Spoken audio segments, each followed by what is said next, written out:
Olá, bom dia, boa tarde, boa noite, dependendo de quando vocês estão assistindo a aula gravada. Essa aula, como eu prometi a vocês, a turma de Literatura Inglesa 3, é sobre Jane Eyre, o romance Jane Eyre. Sobre a primeira parte do romance Jane Eyre até o capítulo 12 ou 13, que a gente havia combinado, não é mesmo? Acho que é até o capítulo 13, ok? Mas primeiro eu vou começar falando um pouco do romance, da autora, da biografia da autora, do período histórico. Esse romance, Jane Eyre, foi escrito, publicado, na realidade, em 1847,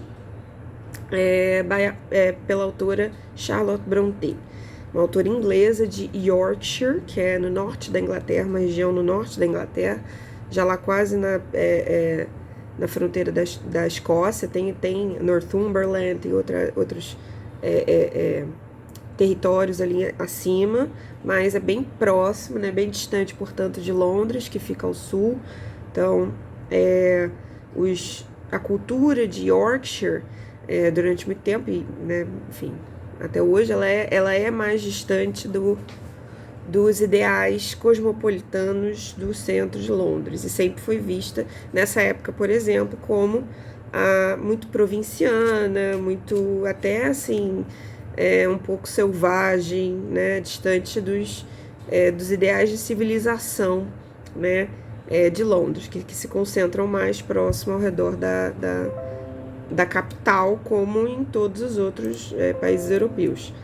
E, inclusive, esse é um lugar a partir do qual as irmãs Brontë, Charlotte incluída, vão falar de Yorkshire, do tipo, olha, nós temos uma cultura riquíssima aqui, que é vista apenas como um bando de gente inculta, né, rude, tosca, distante dos luxos e confortos da capital e das ideias borbulhantes, né, da capital cosmopolita, de onde as ideias chegam primeiro, enfim. Nós temos uma cultura própria rica, né? Então, até um certo ponto, é uma literatura regionalista, né? Jane Eyre parte disso. Mas vamos lá. Mas a principal característica de Jane Eyre é que é uma autobiografia, não da autora necessariamente, claro, embora tenha... a autora tenha colocado experiências próprias e ela achasse, inclusive, a Charlotte Brontë, que nada melhor do que colocar experiências próprias, falar a partir das experiências próprias no romance, mas é uma autobiografia no sentido de que a personagem está contando a sua própria vida, né? O romance é todo narrado em primeira pessoa pela personagem Jane Eyre. Como essa personagem tem muito da autora, é importante a gente saber um pouco da vida dela, da Charlotte Brontë. Charlotte Brontë é filha de um clérigo anglicano, né, como a maioria das autoras inglesas do século XIX, Jane Austen, George Eliot, né, elas são filhas todas de pastores anglicanos, ou enfim, acho que a George Eliot era evangélica, o pai dela, enfim, mas e o Patrick Brontë, um pastor anglicano e irlandês. Então tem muitas também histórias histórias folclóricas, né, mitos e lendas que a Charlotte traz para a literatura dela, que a Emily também, que advém dessa cultura céltica do pai dela, né? Então, essas autoras que foram filhas todas de pastores, né, as grandes autoras, os grandes nomes da literatura de mulheres do século XIX inglesa são filhas de pastores. A gente pode imaginar que por eles serem pastores clérigos, tinham em teoria que ter uma vida mais contemplativa, estudo e tal, voltados para o estudo. Então eles tinham bibliotecas, né? E geralmente eram homens relativamente cultos, que gostavam de ler, de conhecer. E então elas tiveram sempre a presença de muitos livros, muitas histórias, né? São 3 irmãs principais, as que ficaram conhecidas do grande público, que são a Charlotte, a Emily e a Anne Brontë. A Charlotte é a mais velha, depois a Emily e a caçula, a Anne. Elas tiveram outros irmãos, inclusive um irmão, Branwell, né, que tem um papel muito importante na vida delas, vai ter um papel central no romance mais... não é o mais famoso, mas é o mais famoso por ser o mais polêmico, da Anne, que é o The Tenant of Wildfell Hall, né, o inquilino de Wildfell Hall, porque esse é um livro que é o mais escandaloso de todos os livros que as irmãs Brontë escreveram, porque lida com alcoolismo, né? A história é uma personagem que se casa com um homem alcoólatra e sofre todas as violências e, enfim, também por causa do temperamento dele, né? Mas ela vai falar, tratar, a Anne vai tratar a fundo dos problemas do alcoolismo na vida das pessoas, né? Enfim, da família, de todos aqueles com os quais o alcoólatra, a pessoa adicta, convive. E é muito baseado no Branwell, né? Tudo isso, todo esse conhecimento que a Anne demonstra ter, porque o Branwell, esse irmão das irmãs Brontë, era adicto, era alcoólatra, e inclusive foi isso que provavelmente contribuiu para sua morte prematura, né? Ele morre, eu não sei quantos anos, mas muito jovem, e logo depois, no intervalo de 8 meses, morrem ele, Emily e Anne, né? Ele por uma doença que eu não sei, é algo próximo, parecido com a tuberculose. A Charlotte achava que era tuberculose, inclusive, mas que foi agravado pela bebida, e depois as irmãs morrem de tuberculose, muito novinhas ainda, 30 anos, 30 e poucos anos, e a Charlotte, ela presencia tudo isso e coloca tudo isso, né, tenta colocar tudo isso no romance que ela está escrevendo nesse momento, que é o Shirley. Mas o Jane Eyre foi o primeiro romance a ser publicado. Então, voltando um pouco, né, eu já estou no luto da morte das irmãs, mas quando ainda estavam todos vivos, eles escreviam juntos, eles criaram mundos juntos, Gondal e Angria, né? São os dois mundos criados por eles. Esse aqui, inclusive, é um livro, The Tales of Angria. Eles escreviam os 4 juntos, né? As 3 irmãs, mais o Branwell, que também tentava, né, escrever, mas nunca escreveu tão bem, nunca foi um artista tão bom quanto as irmãs. Inclusive é isso que sempre aparece nas biografias como uma das razões para ele, né, sentir essa necessidade de beber, enfim, que sempre se recria a imagem do Branwell, sobre o qual a gente, na verdade, sabe muito pouco, né? Mas como uma espécie de ressentido pelo sucesso das irmãs e por ele não ter nenhum sucesso, né? Ou nada próximo. Então, primeiro eles escreviam todos juntos, depois eles se separaram, aí a Charlotte ficou escrevendo com o Branwell sobre Angria, por isso que é The Tales of Angria, que é dela e do irmão, e a Anne e a Emily passaram a escrever sobre Gondal, que seria uma outra região desse mundo fantástico que eles tinham criado todos juntos, né? Então eles sempre foram muito criativos, sempre escreveram histórias, fabricavam livrinhos pequenininhos, miniaturas, eram crianças muito criativas. O Branwell depois ele vai também pintar, né? Ele vai se concentrar nas artes plásticas, na pintura, ele vai pintar, ele vai fazer o famoso retrato das irmãs que a gente tem, das irmãs Brontë, e ele se pinta também nesse retrato, só que depois ele se apaga, e aí a gente só fica com as 3, né, por conflitos dele mesmo, psicológicos, enfim, dramas, coisas pessoais dele.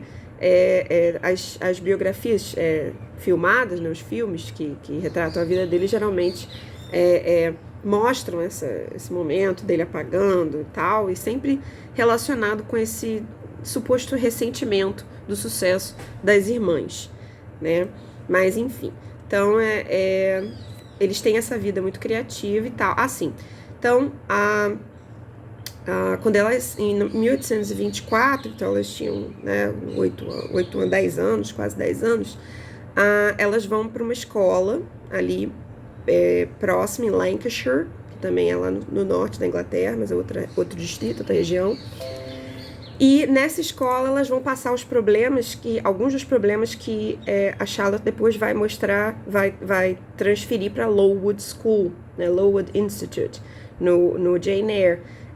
Elas passam fome, frio, são malnutridas e tal, e muitas crianças morrem, inclusive 2 irmãs delas, né? Eu disse que não eram só os 4 irmãos, tinham mais irmãos, a Mariah e a Elizabeth têm morte prematura, muito em razão dessas más condições que elas vivem nessa escola, né? Que é Clergy's Daughters School, né? Em Cowan Bridge, em Lancashire.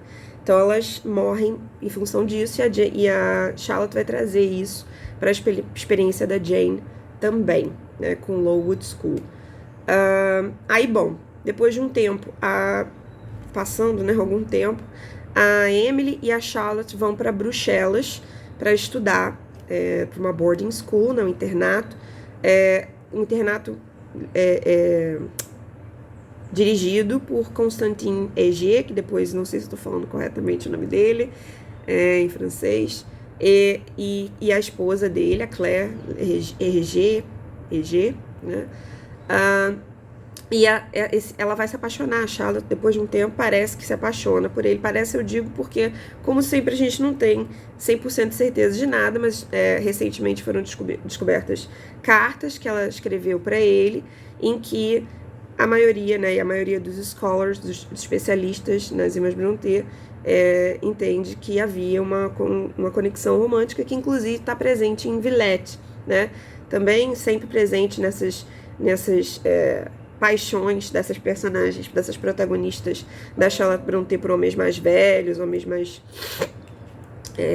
rudes e tal, mas principalmente em Villette, que é o romance da Charlotte, que vai lidar com uma escola também eu não lembro onde mas eles falam francês, a localidade eles falam francês, então, e tem esse professor, né, que provavelmente foi muito baseado no Constantin Hergé. Então, e também está presente em The Professor, claro, né, o outro romance da Charlotte Brontë. Que mais? Sim, elas estudaram lá. Elas depois voltaram para Haworth, né, que é a vila em Yorkshire, em que elas moravam, e que o pai delas era o pastor dali, o clérigo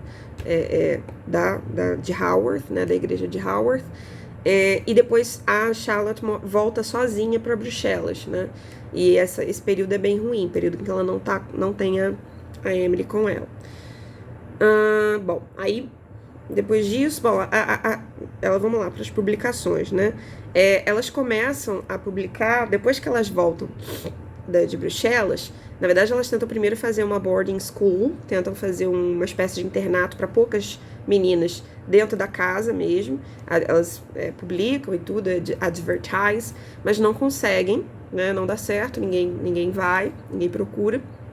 E aí elas então, depois de um tempo, resolvem fazer a publicação das obras delas. Primeiro uma seleção de poemas, né? E depois os romances. E elas criam pseudônimos para publicação, porque elas eram, né, segundo o que a maneira como a Charlotte explica, que elas não queriam muita publicidade, não queriam chamar atenção para elas tinham uma vida muito reclusa, né? Então, elas criam esses nomes, esses pseudônimos masculinos, embora sejam nomes meio estranhos, né? Currer, mas com as iniciais das três. Então, a Charlotte é Currer Bell, o sobrenome dos três é Bell, a Anne é Acton Bell e a Emily Alice Bell, né? E aí elas publicam, mas aí as pessoas começam a dizer que não, que na verdade todos eles são um só, e começam a especular, não sei o que, em determinado momento, depois que as irmãs morrem, e as irmãs eram as mais, a Anne e a Emily eram as mais reclusas, as mais avessas à publicidade, né, celebrização, que já começava no século XIX, até antes do XVIII. Então elas eram mais avessas ainda. Quando elas morrem, aí a Charlotte revela a identidade delas, e também revela por várias questões, assim, né? Ela, por exemplo, para de publicar o The Tenant of Wiltful Hall da Anne assim que a Anne morre, o que é uma decisão que até hoje é vista com muito polêmica, muitos defensores, né? Claro que sabemos como a natureza humana então eles, ao longo do tempo, né, as pessoas lendo e gostando desses romances, criou-se quase time Anne, time Emily, time Charlotte, e o time Anne geralmente tem muito preconceito com o time Charlotte, com a Charlotte por ela ter reprimido, vamos dizer assim, a produção da irmã, que foi sem dúvida o mais escandaloso dos romances, embora todos eles tenham sido muito escandalosos, né? O da Anne pela questão do alcoolismo, marido, por uma esposa que deixa o marido, né? Jane Eyre por causa da questão da bigamia, né? Vocês, eu espero que já tenham terminado de ler o romance e já sabem do que se trata. E o da Emily, que, assim, em termos de convenções sociais, de instituições de peso, ele não quebra tanto com esses paradigmas, mas é um romance extremamente violento, que fala das paixões mais violentas possíveis, né, humanas mais violentas. Então, são 3 romances que, sem dúvida, não foram, como dizer, não foram, não houve só uma opinião positiva a respeito. Muita gente, sem dúvida, ficou barbarizada, né, pela realidade que essas 3 moças, filhas de pastor, de um condado lá no norte da Inglaterra, super distante de Londres e tudo, conseguiram produzir. Né, os que conseguiram superar os moralismos vitorianos, né, eles se perguntaram, todos se perguntam até hoje, como que essas 3 moças, sem muitas experiências de vida, conseguiram produzir essas obras tão incríveis, né?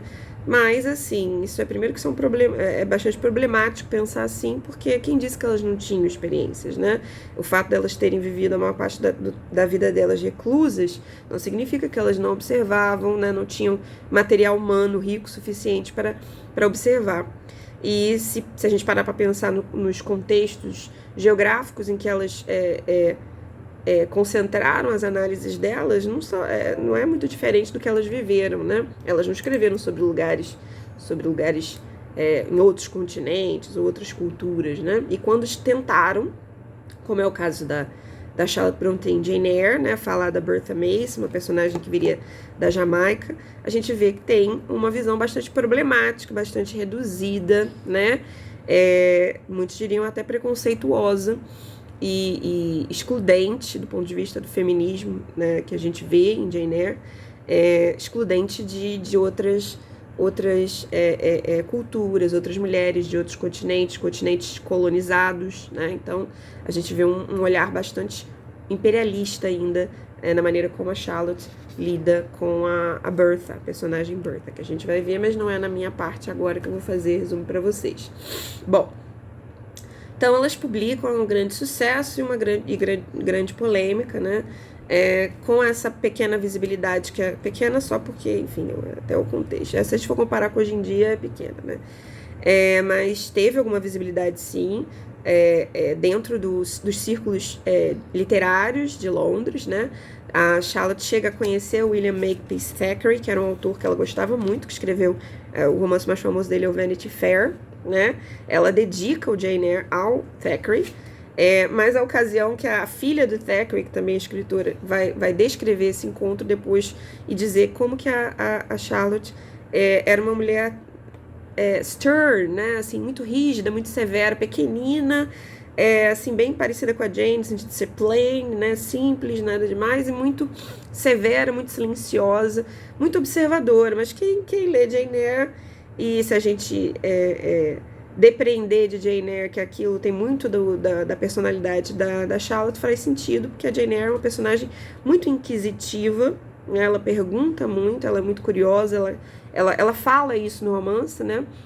Nessa parte que eu vou falar um pouco com vocês. Ela fala sobre isso, como é que ela é que gosta de perguntar e ela gosta de conversar com pessoas que têm propensão narrativa, né? Pessoas que gostam de contar a sua vida. Essa é a relação que ela acaba formando com o Rochester, né? Ela pergunta, ele responde. Ele logo percebe, né? Naquele segundo diálogo deles, que ele tá mais livre, mais alegre e tal, ele fala, estou in the mood, né? Estou com a vontade de conversar.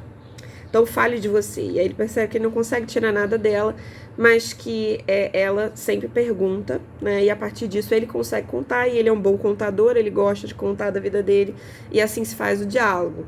E aparece que o pessoal que encontrou a Charlotte nesse momento na casa do Thackeray não entendia que ela era mais a pessoa de perguntar do que a pessoa de contar e responder, né? Enfim, achavam que ela ia ser a alegria da festa, a mulher que escreveu Jane Eyre, a mulher que escreveu esses grandes romances e tal, e não foi bem assim. Ok.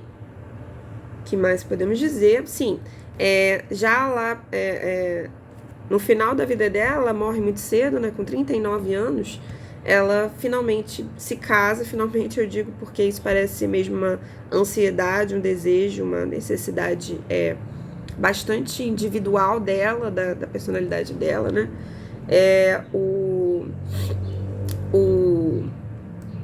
O curate, né, um padre, um pastor, como se fosse uma espécie de aprendiz, uma relação de mestre-aprendiz com o pai dela, né, mais novo, né, o Arthur Bell Nichols, né, que inclusive o nome Bell, o sobrenome Bell, que elas idealizam para o pseudônimo delas, vem dele.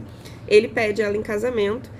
A princípio ela não aceita porque ele é pobre, né? Então não vai ter muito o que oferecer para ela, mas depois eu esqueci de dizer uma coisa importantíssima sobre o período em que ela se sociabiliza com os círculos literários em Londres, que é que ela fica amiga da Elizabeth Gaskell, que é outra autora vitoriana famosa, né? Já muito conhecida também na época, que vai escrever com Dickens, né?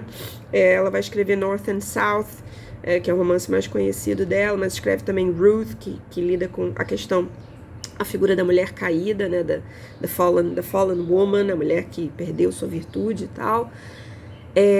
Então a Elizabeth Gaskell foi uma autora vitoriana que se preocupou em escrever sobre as questões vitorianas, sobre as questões que incomodavam a sociedade vitoriana, né?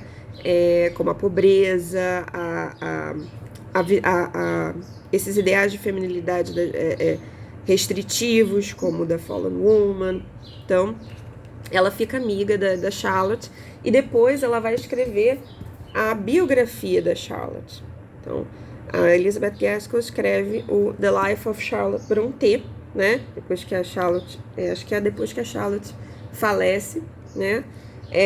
E é uma tentativa, assim, ou pelo menos a maneira como é visto pelos estudiosos depois desse livro, que ele exclui tudo que pode ser complicado, né, polêmico para a moralidade vitoriana na biografia das irmãs Brontë, principalmente da Charlotte. Não fala, por exemplo, da relação dela com Constantine Eger, coloca ela muito como conta a vida dela em mínimos detalhes, né, tentando afastar um pouco as polêmicas relacionadas às obras delas, né, e acaba que cria uma imagem meio santificada, meio, né, boa demais para ser verdade da Charlotte, né, reducionista, o que era típico, né, numa época tão moralista, faz sentido. Mas, por outro lado, é bastante revolucionário, bastante interessante, não sei se revolucionário é a palavra, mas é bastante marcante, importante para a história da literatura, esse momento em que uma autora, né, uma mulher autora, escreve a biografia de outra mulher autora. Você escreve biografia partindo do princípio que se trata de uma figura importante para a história da literatura, sobre a qual o público vai querer saber, né, da vida dela e tudo. Então, isso mostra várias coisas, vários movimentos, né? Tanto a questão dessa cultura de celebridade, dessa cultura de querer conhecer as personas por trás dos autores, que é algo muito recente, que vem desse período dos direitos autorais, da popularização da imprensa, né? Mais pessoas lendo, mais livros no mercado e tal. Muitos jornais, o jornal falando sobre as pessoas, então a gente quer conhecer cada vez mais a vida delas. E, por outro lado, a questão mais feminista mesmo, do interesse do público em relação a uma autora, né? Uma autora que quando conhecida, se demonstrou bastante diferente do que se imaginava, daquela potência meteórica que é a personagem Jane Eyre, né? Com que todo mundo faz uma imediata associação, dela com a Charlotte, o que não é certo, né? Isso em absoluto não é certo, né? É certo até certo ponto. Bom, então a Charlotte, a Elizabeth escreve essa biografia depois que a Charlotte morre. A Charlotte casa, como eu estava dizendo, com esse rapaz, o Arthur Bell Nichols, que é o curate do pai dela, né? E ela falece pouco depois. Ela engravida e morre de uma doença que parece que tem alguma relação com a gravidez, mas enfim, durante muito tempo nem se falou que ela estava grávida, né? Nem se sabia que ela estava grávida. Bom, essa é a história dela, ela morre cedo, né? Parece que, enfim, ela foi feliz nesse tempo de casada, mas também foi menos de um ano que ela passou casada. E uma vida curta, mas muito produtiva, muito criativa, né? E que, assim, o que a gente pode dizer? Que inspirou, né, muito do que a gente vai ver no romance. Então eu vou fechar esse vídeo agora e daqui a pouco eu volto falando um pouco já do romance, entrando no romance de Jane Eyre, tá ok? A gente se vê daqui a pouquinho.